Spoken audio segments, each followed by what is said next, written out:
Okay, तो congruency पढ़ने से पहले देखते हैं कॉन्ग्रुएंट फिगर्स क्या होती हैं।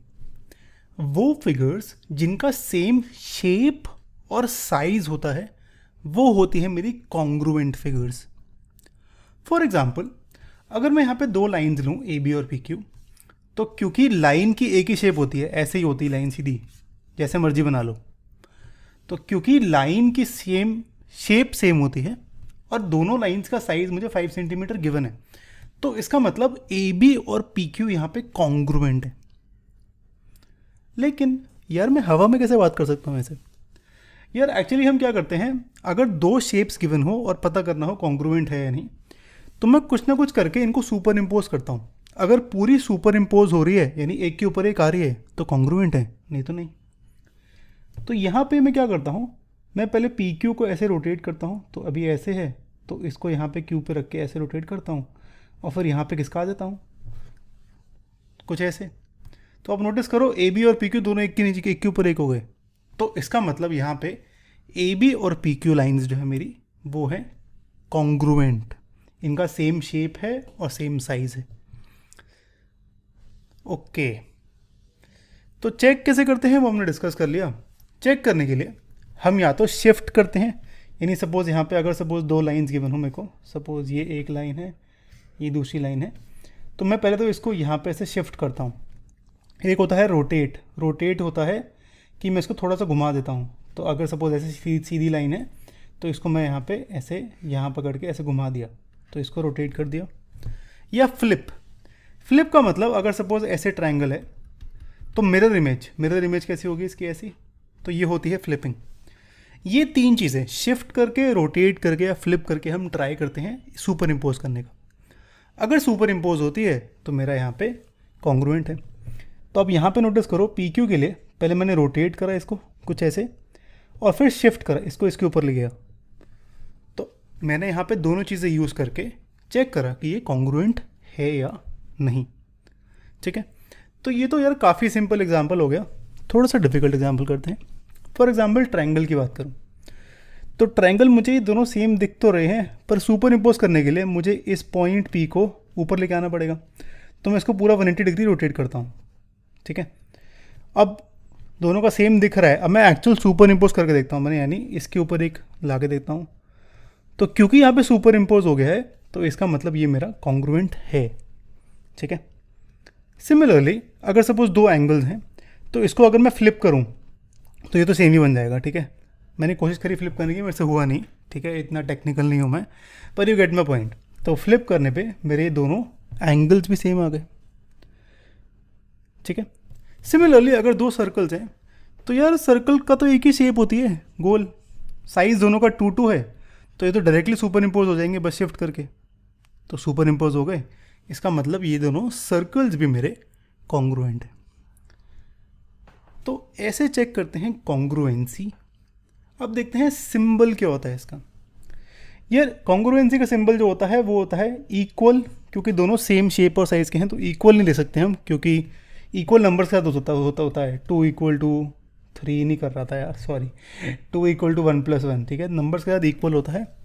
क्योंकि यहाँ पे शेप्स है, तो मैं यहाँ पे ऐसे इक्वल और यहाँ पे ऐसी डंडी बना दूंगा।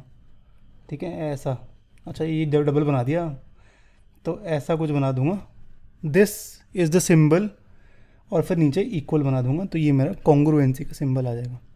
जैसे कि यहाँ पे ए बी सी और पी क्यू आर कॉन्ग्रुएंट है। अब ध्यान रखना, अच्छा इसमें एक चीज़ इंपॉर्टेंट है, ट्राइंगल्स के केस में ऑर्डर इज़ इम्पॉर्टेंट।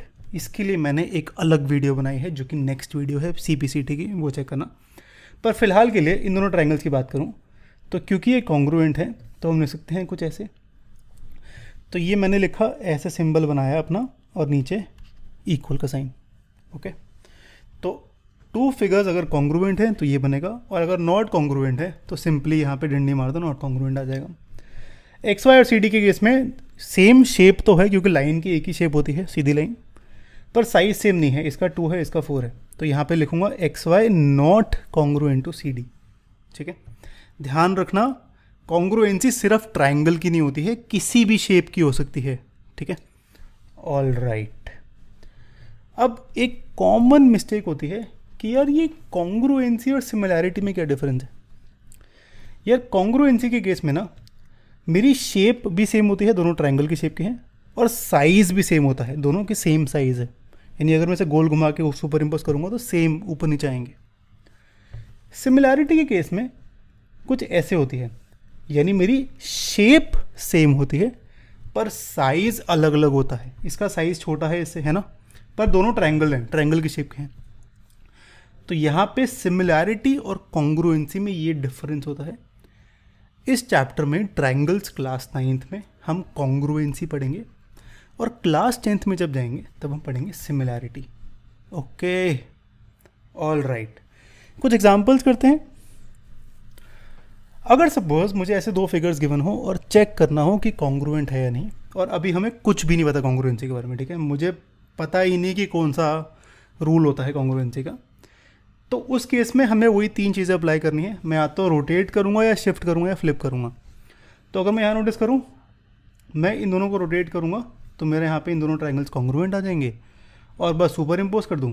अच्छा, आप नोटिस करो, अब रोटेट करके देखो 20-20 मैच हो गया, 50-50 मैच हो गया, तो मतलब यहाँ पे P और Q मेरे मैच हो गए, ठीक है, सॉरी P और U, ऐसे ही Q और T मैच हो गए, ऐसे ही R और S मैच हो गए। तो जब मैं ऐसे लिखूंगा ना, दोनों ट्रायंगल्स कॉन्ग्रुएंट हैं, तो मैं ध्यान से लिखूंगा, मैं लिखूंगा ट्रायंगल PQR कॉन्ग्रुएंट, कॉन्ग्रुएंट का सिंबल। अब जो नंबर लिखूंगा ना, मैं जो ऑर्डर लिखूंगा वो बहुत इंपॉर्टेंट है। तो ऑर्डर मेरा होगा जो मेरे मैच करते हैं पॉइंट्स वो वाला। तो P मैच करता है U से, तो P फर्स्ट नंबर पे आ रहा है, तो पहले P का मैचिंग U, ठीक है। Q का मैचिंग देखूंगा तो Q का मैचिंग यहाँ पे T है, तो T, और R का मैचिंग यहाँ पे S है, तो S। तो मैं ऐसे लिखूंगा triangle PQR congruent to triangle UTS, ठीक है। तो naming is really important. Similarly इन दोनों ट्रायंगल्स के लिए मैं इसको अगर LMN को फ्लिप कर दूँ तो ये कुछ ऐसे बन जाएगा, है ना। तो अब मेरा यहाँ पे P और L मैचिंग है, Q और N और R और M, तो मैं लिखता हूँ ट्रायंगल PQR कॉन्ग्रुएंट, P के साथ L है, Q के साथ N है, और R के साथ M है, ठीक है। तो लिख लिया PL QN RM, और ये दोनों ट्रायंगल्स कॉन्ग्रुएंट। बाकी क्वेश्चंस आप मुझे नीचे कमेंट करके आंसर लिख के दो। इसका हम ऐसे घुमाएंगे इसको और फिर मैच कर देंगे, तो मेरा कुछ ऐसे आंसर आएगा। सिमिलरली इस केस में हम ऐसे घुमा के मैच कर देंगे, और इस केस में हम ऐसे घुमा के मैच कर देंगे, ठीक है। ऑल राइट, तो यहाँ पे हमारा कॉन्ग्रुएंट ट्रायंगल्स क्लियर हो गया, सॉरी कॉन्ग्रुएंसी क्लियर हो गई कि क्या होती है। पहले एक क्वेश्चन का आंसर कर दो, उसके बाद नेक्स्ट वीडियो में हम CPCT देखेंगे। अच्छा, पहले क्वेश्चन क्या है? क्वेश्चन है, मुझे बताओ क्या सारे सर्कल्स हमेशा कॉन्ग्रुएंट होते हैं? मुझे इसका आंसर कमेंट करके बताओ, ये काफ़ी इंपॉर्टेंट है, एंड आई थिंक ये कोई भी MBA के पेपर में भी आया था, ठीक है। All right, okay, next video में हम CPCT देखेंगे, और इस प्लेलिस्ट में आपका चैप्टर 7 क्लास 9 ट्रायंगल्स, जो आपका ट्रायंगल्स क्लास 9 का चैप्टर है, उसमें सब कुछ जो इन्वॉल्व है वो होगा, इंक्लूडिंग थ्योरम का प्रूफ, एग्जाम्पल्स एंड क्वेश्चंस, ठीक है। सब्सक्राइब नहीं करा तो